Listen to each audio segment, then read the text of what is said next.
Like what? Dunno. She's like, hi Chris, hi Dave. You find out very quickly who's really there for you and who's really not. Is that actually those are all just stories and they tend to last for a day. Yeah. Do we want a catchphrase? That's what we need to work out. A catchphrase? Yeah. Like what? Dunno. She's like, hi Chris, hi Dave. Hi Ken. Hi Ken. Hey Barbie. Yeah. Mr. Manager. Do we want a catchphrase? Yeah, from Mr. Manager. Don't need one. Or we can think of one. We'll have to think of one, won't we? It will naturally come. It'll come along. Yeah. Got enough catchphrases. I swear. I feel like a newsreader here. Right. So. Yeah. Welcome to the Advocates and Angels podcast. We are here. My name is David German and this is Chris Jenkins. And we are going to let you know about Advocates and Angels, who Advocates and Angels are, who we are, our story, the story at the beginning of the charity, because you might have heard of the charity Advocates and Angels, but you might not know the beginnings of it or some of the people from behind the scenes. And so we're going to start thinking about and talking about our story today and going through how the charity was set up and how we have come to be together before you today. This is episode 1 on hopefully a long list of episodes that you will continue watching for the weeks and months ahead. That's just trying to positively influence them. Yeah. Okay, so our story, the story of Advocates and Angels, really begins. We're going to look at my story and Chris's story and the story of our children. But the story for Advocates and Angels really begins with my daughter Lydia. And Lydia was born in 2015 with disability and a number of medical conditions that I'm not going to go into depth of the details and the names of, as many of you watching may most likely have children who have lots of different names of different disabilities and things like that. The one thing we know is bound us together is the difficulties sometimes that we have faced and our children have faced, and so Lydia was born with those difficulties, and we navigated the health service throughout that time. I for one was a bit shocked by the journey that it took from fatherhood to this point. I didn't know that you could have a fatherhood journey like that. But Lydia was in a wheelchair, could not really feed by natural means, normal means, if you like to use that sort of phrasing. Was tube feeding and was unable to leave the hospital for a number of months after she was born, and needed a lot of surgery on her head, a lot of neurosurgery, in order for her to be stabilised from the very moment that she was born. And once Lydia was stabilised, after a number of months, we were able to bring her home, which of course was the greatest joy of our lives. But that doesn't end there with the hospital and our relationship with the hospital. As many of you will know, we were in hospital a lot with Lydia. She was flown to Liverpool for emergency surgery. She was in Bristol at times for surgeries and different types of surgeries. There were a number of medical things that went well for her and a number of medical things that went really badly for her. Lydia, at the age of 4, unfortunately passed away. She was not able to continue to endure what her health conditions had caused for her. And so from Lydia's life and Lydia's story, myself and her mother Bethan, we worked hard, actually whilst Lydia was with us as well, to support other families, other parents, other advocates through their journey in hospital, to navigate the system that we were so confused by right at the beginning.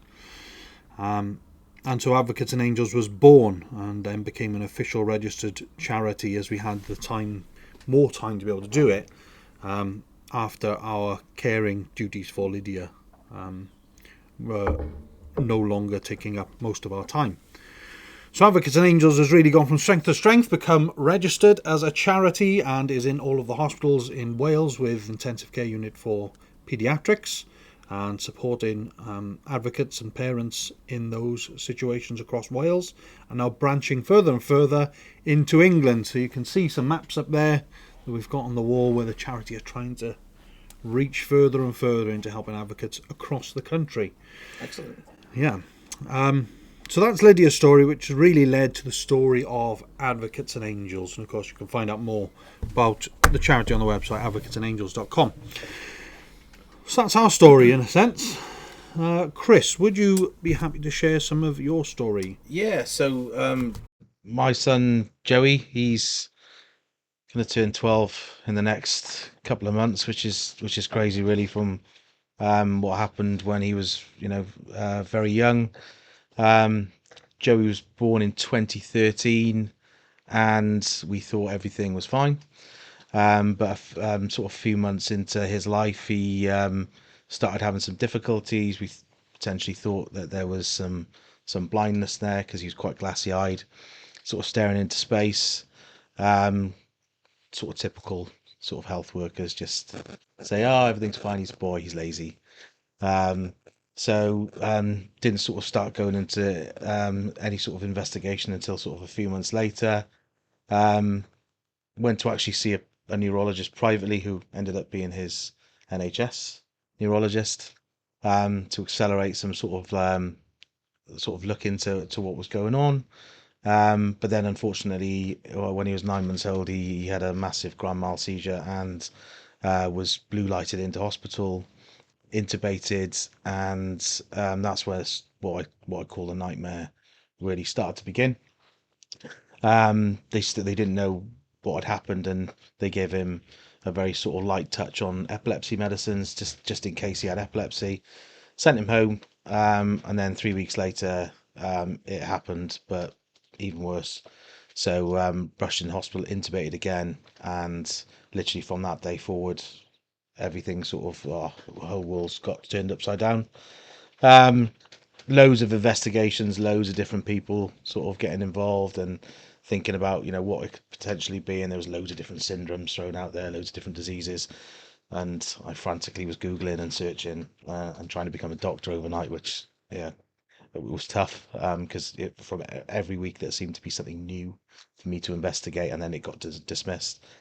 And then sort of fast forward really a couple of years sort of later, he had a vagal nerve stimulator, which no doubt we'll talk about again. It's pacemaker for the brain, so a bit like a pacemaker for the heart, but keeps your sort of brain, dampens the seizures down for the brain. Tube fed, so it's tube fed from a very early age, sort of from about 9 months old. It wasn't safe to swallow, and wheelchair bound as well, and relies full time on care, whether it be myself, his mum, or the school.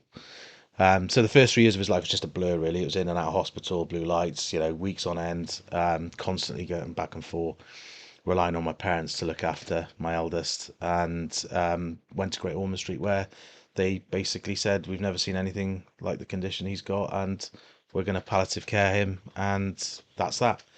And sort of out the door, and that was that. But thankfully, we had a neurologist in Wales, which we saw obviously when he was really young, who kept sort of pushing for things, and that's when the vagal nerve stimulator was signed off and obviously put in Joey's chest and for his vagal nerve. And since then, his seizures have dampened down massively. He still obviously has now and again the tonic-clonic ones. He's obviously got a huge development delay and still relying on care, but his seizures have somewhat stabilized versus what they were like the first 3 years of his life, really. So yeah, like loads has gone on obviously in that time, but obviously met you, David, and Beth in hospital, I think it was. Many different corridors, many different times where we were in for different operations, and you were in for different operations with Lydia. and that's where our friendship started. So I'm glad that you're saying some of these things because Yeah. you've got some. Did you say the first 3 years become blur. a blur? Yeah. I'm glad you've got some blurs as well as Lots me. of blurs. So actually, even just sitting here in this situation to recall, Lydia's story, our story, and things like that, I just realised how much my mind has wiped chunks of my memory, like almost like a protective casing to take difficult memories, but other memories that were attached and linked to it as well away. But yeah, so fuzzy memories and blurry memories seem to be a diagnosis of ours as advocates and as Yeah. dads. Absolutely, and I think the tiredness, doesn't it? When you're awake, sometimes 24 hours, and you're on high alert, cortisol levels are up, adrenaline's flowing, and yeah, I've had people come up to me and go, "Oh, how's Joey?" and I've got no clue who they are, but they've seen me in hospital with him, whether it be nurses or Yeah. carers or whatever like that, and I've literally, it's blanked my mind. Yeah. So yeah, there's a lot of sort of stuff that's gone. Yeah. That, yeah, you just can't remember. A lot of fears of people in shops and on streets knowing exactly who I am. No, I'm not going to have a clue. No. I'm not going to have any clue where you're from. Are No. you from my one daughter's school? Are you from hospital? Are you from... I don't know. Yeah, so that's why it's really good when I've got Beth around, because she's got my active memory collected in her. But yeah, can't remember much of anything. And yeah, if I'm really honest, probably our earliest meetings and stuff, I probably can't even... I would probably have to be told a lot. Yeah, Our I've got a vivid one, first. and it's in Morriston Hospital, and I think Lydia was in for obviously some sort of procedure.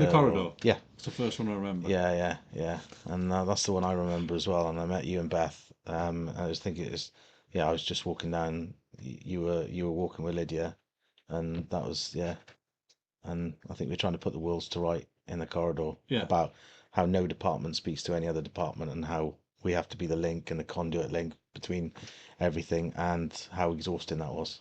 So yeah. Yeah, that's what I Yeah, think. lots That's of my.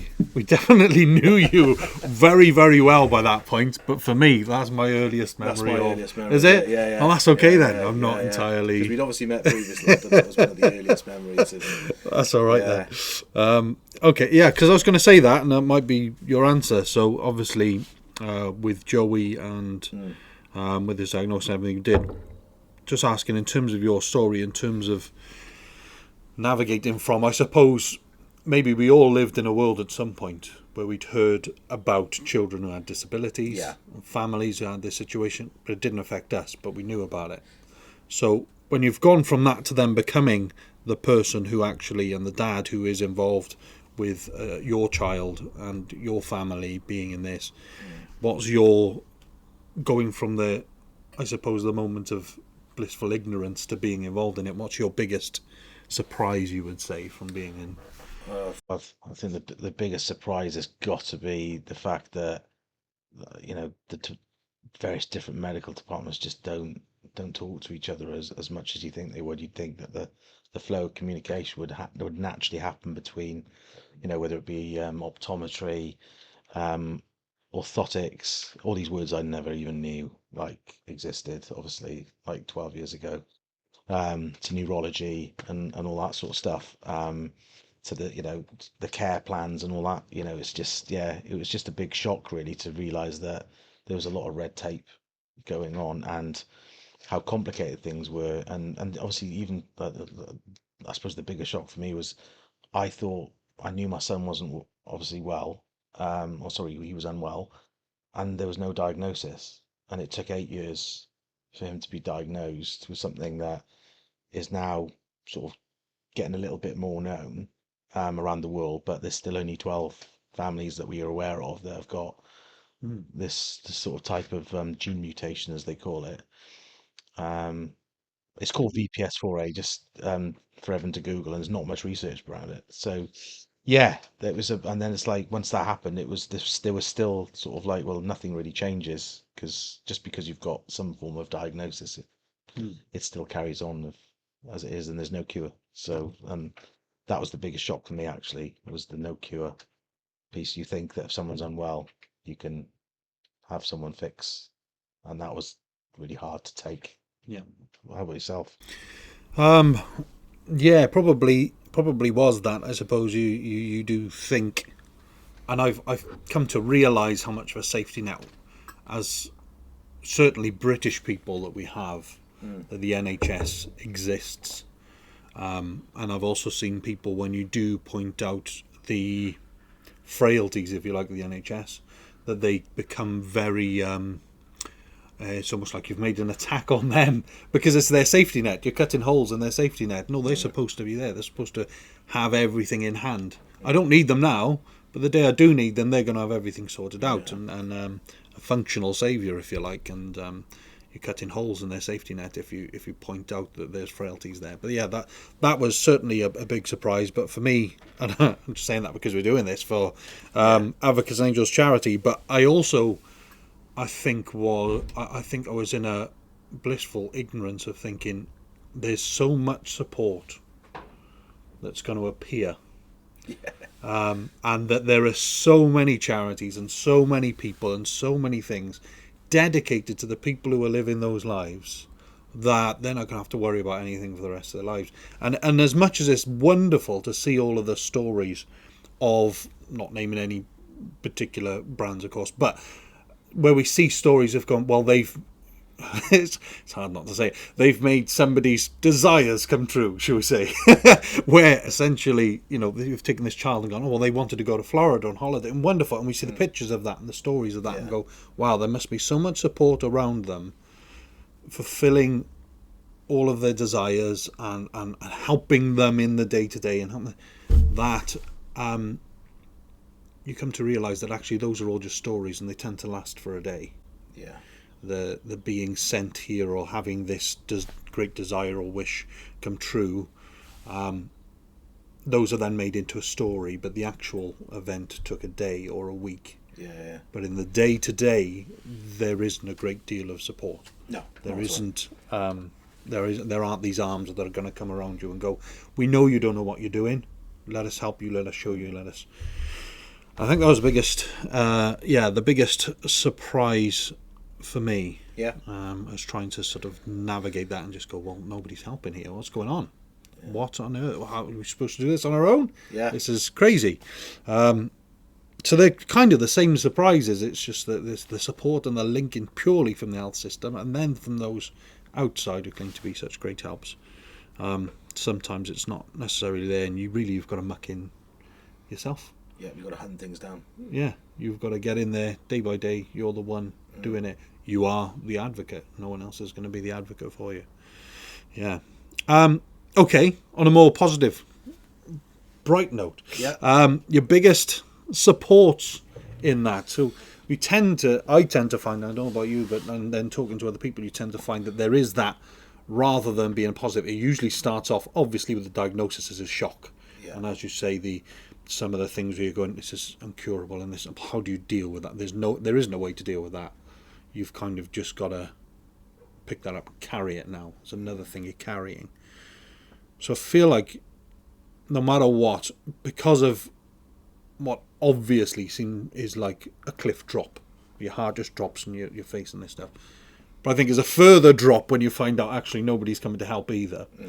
I think it's only after when you start recovering from that you start finding some positive things. So what has maybe been the biggest support that you've found, or the most helpful things that you've found, or where you found actually, oh my goodness, they've been there, this has been helpful? Yeah, my direct family were massive help, and still are. Still, supportive. Like, my mum and dad would often sort of drop everything at 3 a.m. to look after my eldest while I'd be sort of rushing into hospital with Joey, and you don't know whether you're going to be back in 1 day, 2 days, 3 days, or whatever it is. And then obviously, my sisters as well. And then sort of since the age of 3, my wife now, Kerry, has been huge support as well. So Since Joey's age of 3. yeah, Not your age of 3. not my age of that'd 3, be no.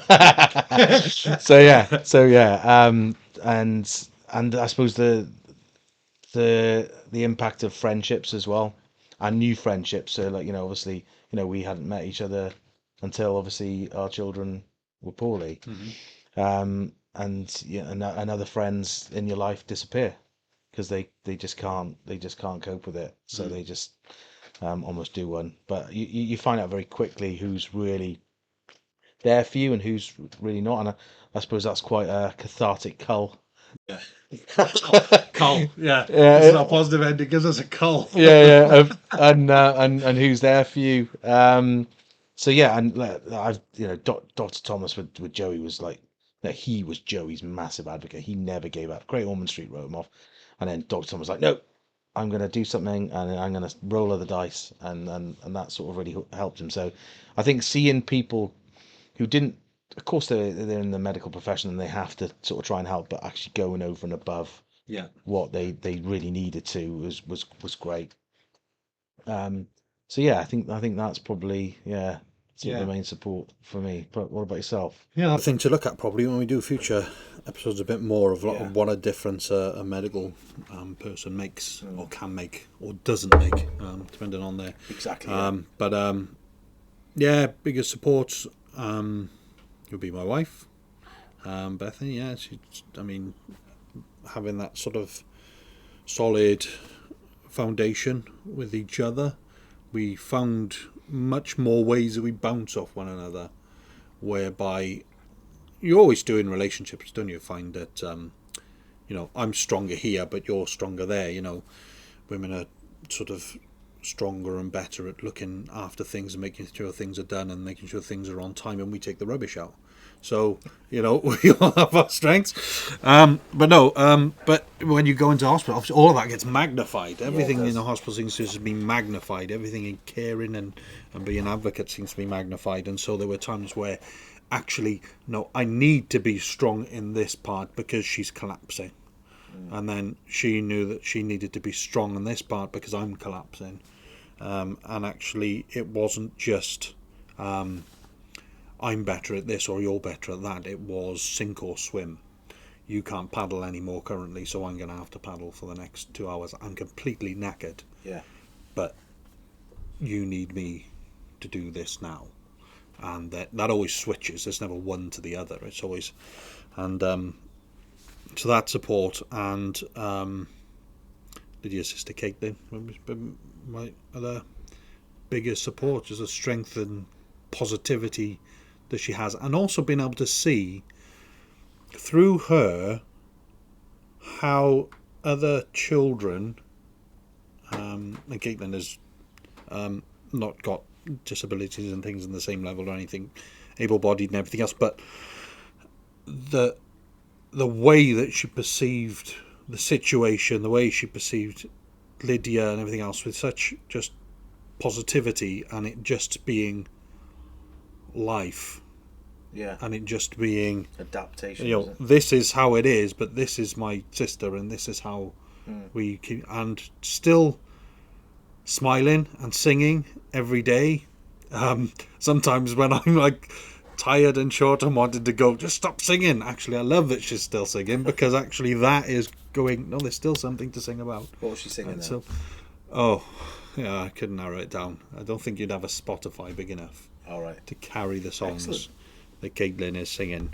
So it's certainly that. I mean, that is the supported ground I walked on. It's simply that.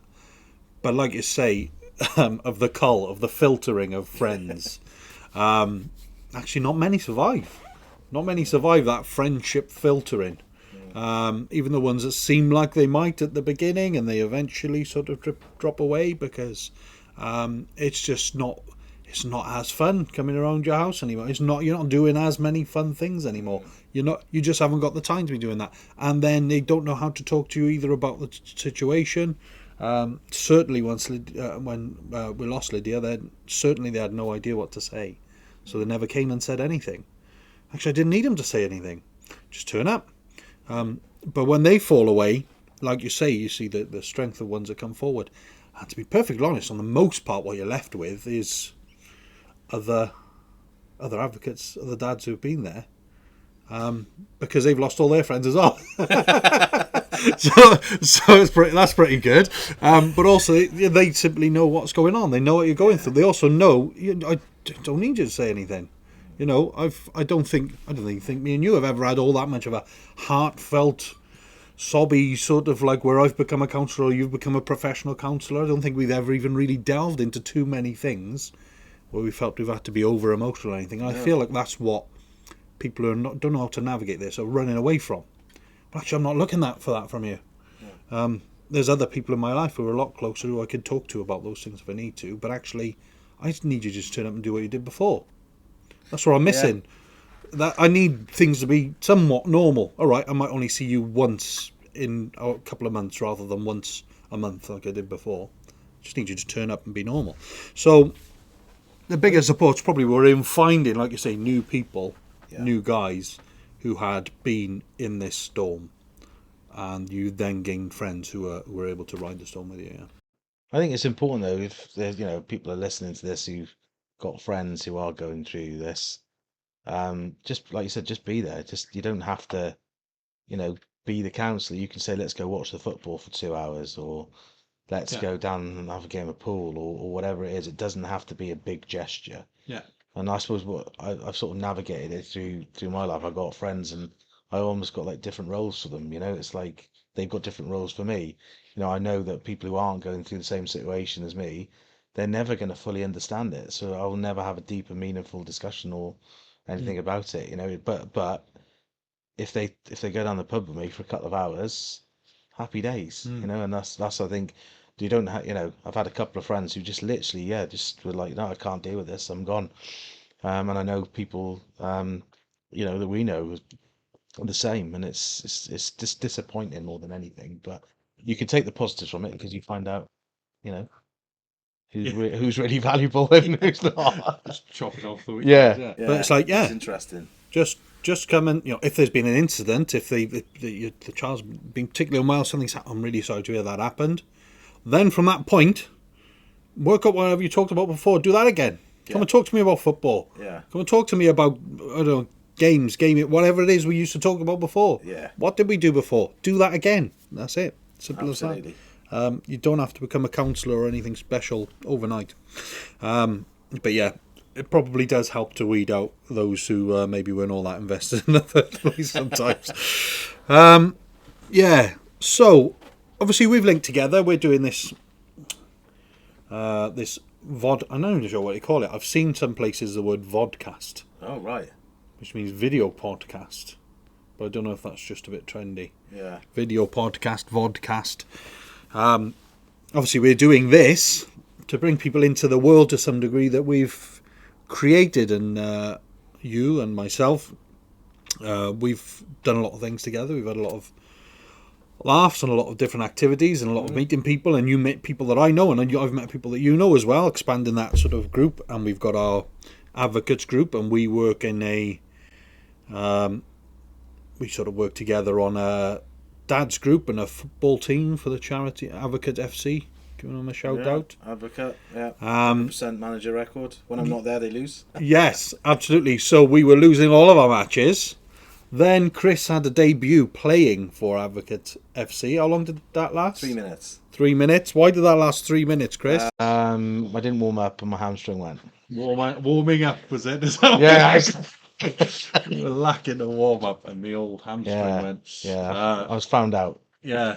A career-ending injury within 3 minutes. Yeah. Although we're still hoping potentially for a comeback of some sort. Well, you never know. And my stepson scored a worldie that game. And he didn't realise that I was on the sidelines. So that's how much I was missed. Thought you'd been carted to the hospital. Yeah. So Chris then became our manager and has a 100% record that when Chris is stood on the sideline and has made the calls for the game, Tactical genius. the tactical genius has won 100% of his games against a bunch of teams that we had previously lost to quite badly. And suddenly Chris turns up, Pep Guardiola style, not this season, previous seasons, and giving us 100% record. Yeah, so Advocate Not Football that it matters, Club. it's a taking part. Obviously that counts.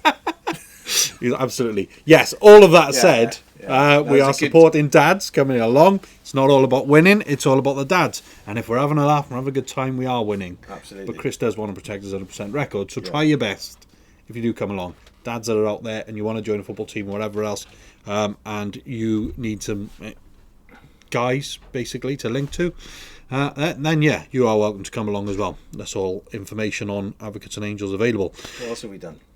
So we do those groups, those things. What else have we done? Some bowling? We do some bowling. Yeah, that was, yeah. Yeah. We do walks. Yeah. You like to arrange the walks. You want us climbing mountains. Yeah. Go on, tell us a bit about your mountain plan. You've Well, got the a mountain thing for plans. mountains. Yeah, so we've done it with there's the lads and dads group as well that I'm part of, that we've done some walks. I tend to be the driver. There's a sort of like a theme here. Yeah. Manager on the sidelines, driver taking people up the Did you have a mountains. hamstring injury climbing a mountain? Well, I did Snowdon last year as part of the 3 Peaks because I was the driver. Yeah. I thought, no, I'll do Snowdon again. No training, so there's a running theme here. No one. And then sort of halfway up, there's no way back, is there? Because you've got to like either just get to the top, and so that was difficult. So no, in terms of the walk, we want to do a Penavan walk. Why not? We're Welsh. Penavan is obviously famous for people walking, especially in the summer in their flip-flops, but not in our flip-flops, I must say. And doing a sort of morning walk, and then whether we want to do it again during the day, but again in the evening. So we got sort of from dawn till dusk. That's right, isn't it? That's the way around. Yeah. So almost like and it's reflecting life, the start of life. And then sadly, obviously, in your case and in lots of cases, it's the end of life as well. But celebrating it, and also getting people involved in the charity and doing something fun as well together. We could have. I was going to say we could have barbecue on top of the mountain. It all depends on the weather, but obviously you can be the cook. But no, and just getting as many people involved in it and as accessible as possible. And if people don't want to do the walk, that's absolutely fine. They can just join in at the bottom of the mountain. I'm going to say mountain. People call it a hill, but it's definitely a mountain when I'm going up it. For us, it's a mountain. Yeah. So that would be fantastic to do. And I know that me and you talked about Ben Nevis, but that would probably require a little bit more training. Yeah. Because if my hamstring goes up there, then I'm not carrying you. I was going to say you better do some weights Take a to carry you up back. and just roll you down. But that might be sort of the feature, and again, get a bigger sort of campaign. But mainly to raise awareness for the charity. If we can raise a bit of funds, absolutely great. But mainly to raise awareness for Advocates and Angels as well. And then we could do walks by the whether it be by the Seed and the Gower or whatever. Yes, Which might be a bit more. we should give some reality to that. Is generally we do gentle walks along the sea, eating ice cream or maybe stopping for a beer. So that's the more usual stuff that we do. But these are maybe some fundraising ideas and things that we have. Once we've done our slow leisurely walk, being overtaken by old age pensioners, on their buggies, and then we get this high and mighty idea. Do you know what? We could probably climb a mountain. We've done this walk. Why not? Why not? We only had one burger on the way, so that's fine. Well, Panavan's got a burger van at the bottom, so there's sort of like a correlation between what we do on the seafront, and then but just don't do it before you start. Burger van at the bottom. Get to the top. Cook a barbecue. Yeah. Yeah, absolutely. Get all the football team in their kit. Yeah. It's all formulating. Yeah. So people like climbing mountains, they can come along. So all of those things, obviously we've linked together in the hospital. We've linked together more now through those kinds of things. And absolutely. Building our friendships and relationships and everything else. And then Joey's obviously assistant manager when he's with me. Joey is assistant manager. So he comes along, and the team and the guys are brilliant with him. And again, he loves being social and interaction and all of that sort of stuff. So that's quite nice to do, because I always obviously dreamt of taking Joey to play football or play rugby, and I know that's not it's never going to happen. But to have him with us when we're winning. Yeah, and he's in our team photos and everything. Yeah, exactly. Yeah. So and he likes the sort of hustle and bustle and the noise, and maybe not so much the the expletives from certain players, but Or certain managers sometimes, depending on Yeah, exactly, what's yeah. been going on. Yeah. But I like when you come to Advocate football games as the manager because we win. But I must say I love it when Joey comes. Yeah. He's brilliant. I love to see Joey on the sideline and in our team photos where he should be. So yeah, it's brilliant. So yeah, we've got all those activities we like to do and continue to do. So because sometimes it's life advocating and being in the disability world and things like that, it can all feel like loss. Yeah, It can all feel a lot of the time like loss. You're losing friendships here and there, sometimes even family that don't know how to sort of support you and deal with you. You're losing a lot of dreams of things that you were hoping to do with your children and things like that. And like I say, everything feels like it falls off a cliff edge to all of those negative things. Kind of a lot of the time hit you all at once. Yeah, they do, yeah. But it's only probably over time and over the years, and this is why it's probably important, and we want to do this a little bit, is for those who are maybe feeling like they're in that free fall off the cliff currently, that actually you're not falling as much as you think you are, that actually the positives will come out the other end, and you build them up and you start to gain friendships that were better than the ones you had before. You gain opportunities that were better than the ones you had before. And whilst you may feel that you've lost some of the things you were hoping to have done, actually that just changes, and you get such a buzz and celebration of the things that you actually do end up getting achieved. You learn about how wonderful people are alongside obviously the other side of it, and I think that's what you sort of grasp onto as well, is that there are some fantastic people out there, and that they weren't part of your life before, and they are now part of your life. And if you are at the start of the journey of that, know there's hope, and know that there's support out there. There's big things, yeah. Yeah. So we're thinking about future episodes. I've got a couple of ideas here. Feel free if you want to chuck any in. So the next one we're going to talk about dads, the superpower of dads, what dads do, why dads do what they do, the expectation of dads. What is a dad? Some people have got very different views, and ours have to change pretty quickly in our world in terms of how we fulfill that. So we'll talk about that probably on the next episode. Or maybe think a little bit about a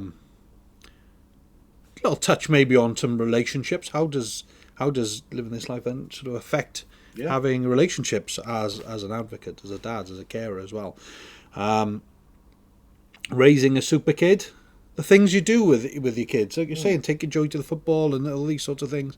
I find a lot of the time when there's stuff, certainly when there's stuff for child loss, when we've lost Lydia, everything that is out there for us to do is very, very somber and sad and low and dark, which I get. It's understandable.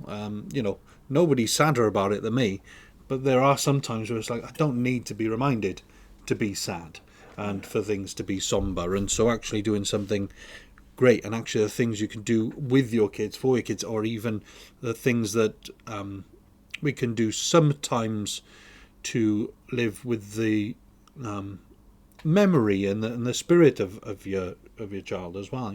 We do everything we now do is with Carrie and Lydia in our hearts, and so raising a super kid, some of the great things you'll be able to do, go out and places you've gone and people you've linked to, so getting the ideas out there of actually what's this life look like. You do positive things all the time, going out and doing stuff same as you would have done before, but just maybe a little bit different. Absolutely. And I'm thinking some interviews as well, so maybe Beth, my wife, the Advocates and Angels, That'd be amazing. founder, into an interview situation. Some other mums, some other people involved in these children's lives, medical professionals. One of our players for Advocates FC has said that he's more than willing to come in, and he is a medical professional, and he's going to help us with some of our fitness as well. We're going to be working together and talking about that. Name him? Yeah. Dan, Super Dan. Super Dan. Yes. He doesn't get hamstring injuries. No, if you want to be able to run like Dan, we're working on something for you. If you know who Dan is, you want to run like Dan. Yeah. Dan runs at least 14 miles a game. Completely unnecessary. He's no idea what he's doing. He's playing football. 7 miles more than I did. Yeah, he probably only needs to run a quarter of that playing football, He does. but he does all these extra bits. Yeah. And we're not going to complain. So some medical professionals, maybe even some others that work in these fields. Some other dads, maybe some fundraisers as well that we have from the team, people who do runs and things for Advocates and Angels and stuff like that as well. So it'll be more interviews and more people Excellent as well. Yeah. Any ideas yourself, Chris? I think we should try and get someone famous on the show that we should task ourselves. Beth, yeah, we get Beth on. Apart from Beth. But we'll see. We'll leave that out there. Yeah. Who could that be? So I think through. Yeah. Who could we get on here? But I don't actually know. Not Michael Sheen. He's on everything, Welsh, isn't he, Michael Sheen? Yeah, well, we could big shout out Just Michael turns up. if you want to get on the show. I suppose if he wants to come Michael, on the show, if you want to then, get on the show. you know, Yeah. everything Welsh, Michael Sheen. If you want to turns pay up. off my dets. So we've got to get. He's done that, hasn't he? Yeah, for it's someone? not for me, though. No. No. Yeah. It's just random people. I know. Wasn't us though. No. Who are sadly. these people? I haven't heard of them. Michael Sheen, come on, prove yourself. Yeah. Yes. So yeah, thank you very much, Chris. I think Thank that'll you. do very well for our first podcast. Absolutely. And Thank you, Dave. we'll see you next time.